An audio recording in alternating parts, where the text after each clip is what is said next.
Georges Sampaoli a claqué la porte de l'Olympique de Marseille ce vendredi. Quelques heures plus tard, Pablo Longoria s'est présenté face aux médias et a annoncé que l'Olympique de Marseille a déjà des options.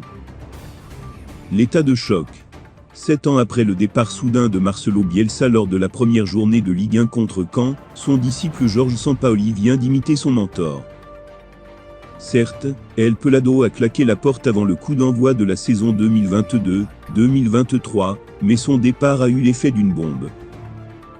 Alors que l'Olympique de Marseille vient tout juste de reprendre l'entraînement, Pablo Longoria va devoir activer ses réseaux en urgence pour dénicher un nouveau coach.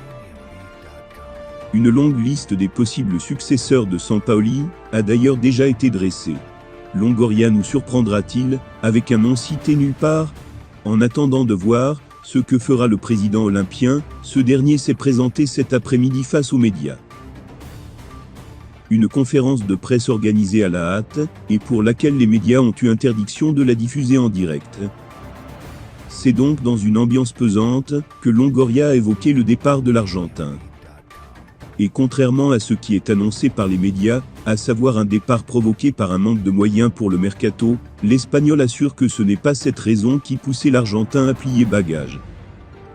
Ce n'est pas un manque de moyens, un projet doit se construire sur la stabilité économique. On a un propriétaire solide, engagé.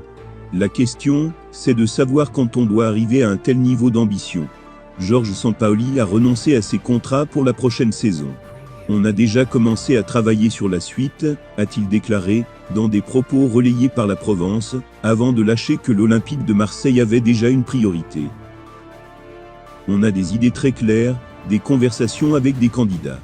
On a un candidat en tête que l'on va privilégier. On veut donner de la continuité à un groupe fort. On veut augmenter le niveau de compétitivité de l'équipe. L'équipe commence la préparation lundi.